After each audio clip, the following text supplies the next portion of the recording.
Hello everybody, hi, this is Krina again. Welcome to episode number 37 and hope everybody have a great day.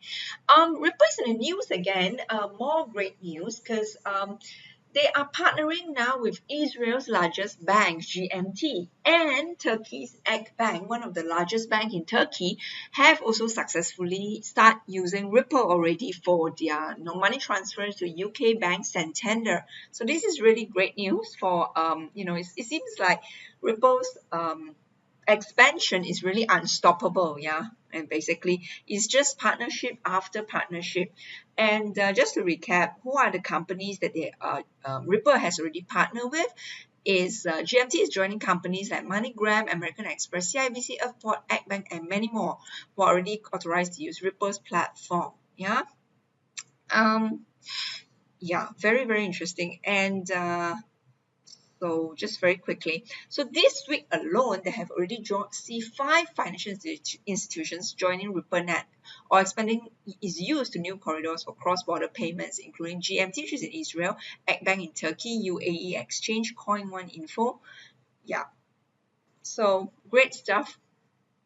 On the theme of partnership as well, right? They're just this year it seems more and more of the blockchain-based company have teamed up with very big names, all amidst the market crash. What an irony, really.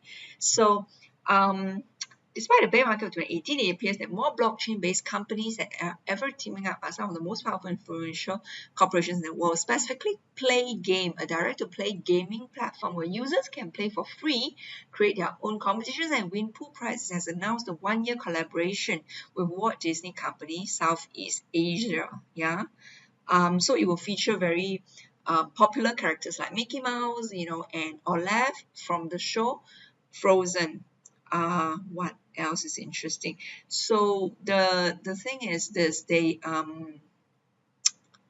so basically they will be characters like this appearing on the gaming platform, yeah, and this applies to the Southeast Asia countries. Just trying to see. Yeah, so 6 Southeast Asia countries: Indonesia, Singapore, Malaysia, Philippines, Thailand, and Vietnam. Very interesting. Another one which I thought is basically, this news is again very interesting, although it's a bit, downplayed. It's basically saying, is this partnership is making blockchain so much more easily available to just every companies, yeah, so much more affordable. So this is a partnership by VeChain and BIOS.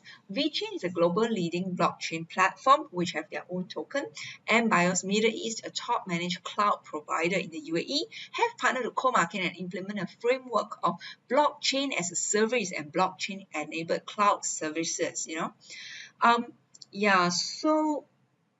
So basically, VeChain's wide range of blockchain solutions for enterprises comprising of Internet of Things are right for major cloud service providers like BIOS, right, to provide a variety of blockchain as a service offerings to existing clientele across energy, finance, retail, petrochem, and healthcare industries. So what is really good about this is basically it will be much more affordable and very easy for just any companies, right? Who wants to have blockchain solutions, right? They can immediately kind of plug and play, right? And they don't need to develop their own. So this is really good, yeah, for VeChain. Next up, so this is very interesting for people, or young people looking to see what they want to do in the future. Definitely, cryptocurrency and blockchain is the space to watch. In 2018, the position of blockchain developer is already the top job for, in 2018 in LinkedIn, which is like the biggest site, right, for, professionals, yeah. In the US, right, the number of jobs for blockchain developer in the US grew 33 times in the past year, 2018, despite such, bearish market conditions, yeah. And the trend demonstrates the continued enterprise confidence in the distributed ledger technology in spite of the cryptocurrencies market dismal performance since January, right? So that's why this one speaks again to really the long-term trend. Companies are really hiring, they're really committing to believing in the long-term fundamentals of blockchain and distributed ledger technology, and you do need cryptocurrency to power this kind of technology. So hence, they are continuing to hire people in this space, right? So as a result of all this increasing demand, so their salaries are also very attractive. Yeah, basically a salary for so here they basically show that um I just want to compare. Basically, they're comparing blockchain developer compared to software engineers, right? Can be a premium of about 40,000 to about 15,000 to 40,000 a year kind of premium, despite software engineers is also a very high in demand job, but now blockchain developers is really the niche. Yeah, that's what basically they're saying. Yeah. Um, and on that note, right, probably all the jobs that are being hired are by Facebook, right? Because, we already have mentioned this news previously, but now they're just like more development on this. And every day now they're talking more about this. Now, Facebook's blockchain group now have already 40 employees, so a bit more information. And they have included a lot of people from who have previously worked in PayPal, Google Pay, Samsung Pay. So definitely, you see the theme here is definitely something around payments, right? And no surprise because Facebook has 2 billion users, right? Active users are 2 billion. So definitely, and payment is like the thing now because if you're on the internet, you will be buying things, you will be spending money. So or you'll be transferring funds, just tipping maybe, or liking something, you can pay your friends as well because if you like something, right? These could be some of the things that they can consider, and who knows, right? They might even develop their own coins, right? Called Facebook coin, or I don't know, right? Face coin or what coin, right? In the future, no one knows exactly what they are doing, but definitely that they are hiring a lot of talents, right? And um, the thing is this, right? There's not many talents out there, so it's a very small market still at this point, right? Probably in the next 10 years, 20 years, there will be much, much higher because people are seeing this demand now. Then new youngsters nowadays, can go into this field for their studies, yeah. But for now, it is still a very small market of talent. So no surprise, right? That Facebook is actively hiring on this because it looks like definitely they're going to do something related to blockchain, right? And they definitely they need the talent, yeah. And again, this speaks to, right, a biggest company in the world, one of the biggest company in the world is really, they see the potential, they see this is going to stay, right, really. Um, on onwards to the government regulations, right? In the US, President Trump has just named a Bitcoin supporter as his new acting White House chief of staff. That's very interesting. So he basically hired Meg Mulvaney, a well-known Bitcoin supporter, as the new acting White House chief of staff, replacing General John Kelly. Yeah, and this basically is another so among his team, right, there are other people among Donald Trump's team. There are also a lot of pro Bitcoin, pro blockchain people like Colorado Democrat Jared Polis, right, um, and also PayPal co-founder Peter Thiel and Travis Kalanick, right, who are all part of his team, right, team of advisors or transition team. So this means basically US, although currently they are still a bit on they're not the most progressive regulator out there for sure, but at the same time, probably at least by having this kind of teams, right, you can see that in the long term, definitely, if Donald Trump stays in power, clearly, he's trying to also gain the votes of the younger people because they're the ones who are more open to cryptocurrencies, right? So definitely, I see that he is in, to really support this technology as well, and also to gain the vote of the younger group. Yeah. Similarly, Switzerland is already kind of the top liberal countries, when it comes to cryptocurrency, alongside Singapore, but Switzerland is really the number one. They are now going to relax their laws even further for blockchain and crypto startups. Specifically, what are they doing, right? So this include amending the Collective Investment Schemes Act to include a new type of limited qualified investment funds with the intention of placing future innovative products on the market in a more time and cost effective manner.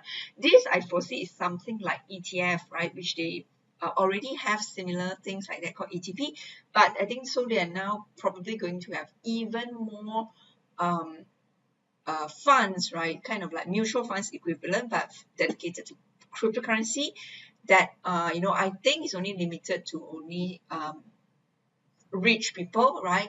Because qualified investment funds, yeah, they're available to rich people, but definitely much more easy for the people who don't want to, buy into the actual assets itself.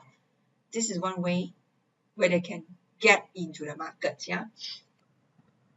Yes. So the second rule change is start recognizing data as an asset by changing company bankruptcy laws. This would allow Swiss courts to handle and properly distribute digital assets when solving legal disputes. So this is interesting because I think what has happening is that they are preparing for tokenization and basically securitize everything, right? Including shares or even commercial building, anything that can be securitized because now it can be turned to digital assets, right? So they are preparing for this, right? So then in the case of bankruptcy that you want to recover assets, right? You can even recover this, 1/10 of a piece of a property, in the form of a digital asset, right? So that's why they're preparing for all this eventuality. Yeah. Third one, widen the Anti-Money Laundering Act to include decentralized exchanges and allow law enforcement to dispose of third-party digital assets. Okay. Creating new authorization categories to give FINMA discretion to loosen regulations for decentralized securities traders and exchanges based in New Zealand. This means they want to give more leeway to their central bank equivalent, yeah, to basically even make it more easy for exchanges, and trading activities to happen in Switzerland. Basically, even more relaxed than overall European, Euro law, yeah. Amending the Financial Institutions Act and the Financial Market Infrastructure Law to make them more flexible towards blockchain initiatives is similar to the above, right? Now we basically are seeing a wave of countries, right, being much more liberal to accommodate cryptocurrencies, and Bahrain is the latest country to actually join the crowd, right? And their central bank publishes draft rules on digital assets, yeah. So what does this means, right? Basically, this means that they start to recognize, right, that cryptocurrencies and blockchain are here to stay, and hence they need to have regulations, right, in place to actually regulate this space, yeah, to make sure that people are doing the right things. So among others, they will have draft rules for crypto asset platform operators, licensing supervision of crypto asset services, yeah. So so basically adoption of cryptocurrency is increasing, day by day. Basically, we see news each day, right, of more new merchants accepting cryptocurrencies. And free speech social network Gap is the latest one. It's basically like a Twitter, but this platform, unlike Twitter, is there's no censorship at all. Anyone can say anything on this platform.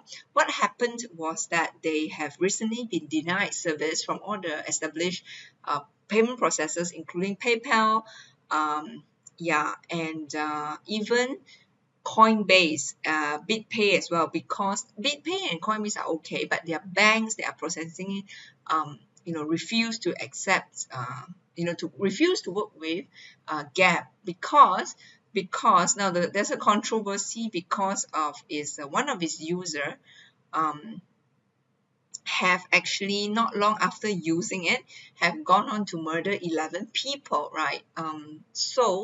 And before he did that, he actually said going in just right before he actually murdered. And because of this incident, right, GoDaddy, PayPal, Stripe, and Medium have stopped providing services to Gap, right? So hence, they have actually no choice. They have to actually stop service for a few days.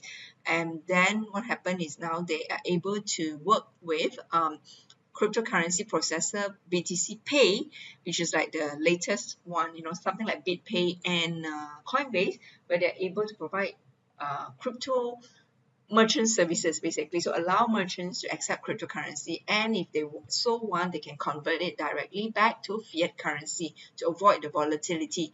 So yeah, I mean, yeah, you can say what it is, but I mean, the users, you cannot control what the users do actually. But it's interesting that, it has its use cases for censorship resistance. Censorship resistance is really one of the big use case of cryptocurrency, and you cannot deny that ever, right?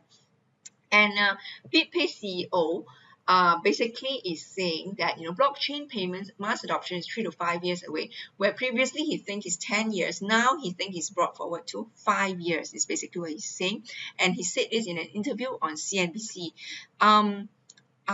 So the thing is, they say I used to say 10 years, but now I think it's more like 3 to 5 years until you can go into a restaurant, a retail establishment, and just everybody is going to accept that store will be able to accept a blockchain payment. This is important because and also not surprising, because come January, right, Bakkt will allow, BAKKT will allow, right, Starbucks to process, right, to make it very easy for retail individuals to actually use cryptocurrency to pay for daily goods. Yeah, and of course we already have a lot of companies, MCO.com for one, they have already issued working products, right, crypto debit cards that actually allow people to use their cryptocurrency to pay for daily food and daily goods. Yeah, so there's no surprise why it's just move forward the mass adoption. So, and that will really mean, because there are more use cases, then the prices of cryptocurrency will really definitely see an increase in the long term,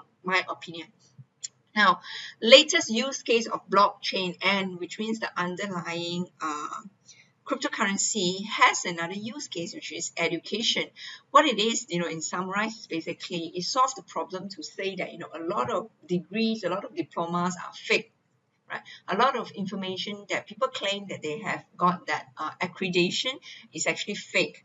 Now they basically say, you can use blockchain, right, to have a digital certification. So everything is on the blockchain. You can't cheat, right? People can just check the blockchain, and if you have it, it is there. If you don't have it, it is not there. So this is very important, right?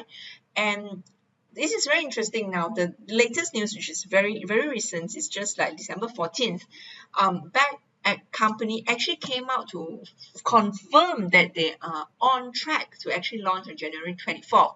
This could be very interesting because there are people who have already predicted that their launch can again be delayed another 3 months. So making the crash or the winter even longer. There is that prediction going on, but now it seems that they are coming out to say that they are on target. In fact, they have reached a few milestones, and basically they are on target for January 24th. So that's really something to keep in mind. And now to January 24th is really about 1 month away, 5 weeks away. So really now, by then, who knows, prices may people may react very positively when this is launched, right? And because it is very different, it allows a physical delivery of Bitcoin futures, unlike now is all fiat, right? So by then, that means there will be a higher demand for Bitcoin, because you actually need to deliver a physical Bitcoin. So with that, right, prices will rally up if they really do launch as promised on January 24th. And now, right, versus then, right, you could potentially make a gain already. So my opinion again is really, right, just to continuously buy this dip, right, because this kind of chances buy low may not exert itself, or this opportunity may not exist anymore, right, in the near future. That's again my opinion. So thank you so much for watching, and yes, hope you have a great day, and God bless everyone.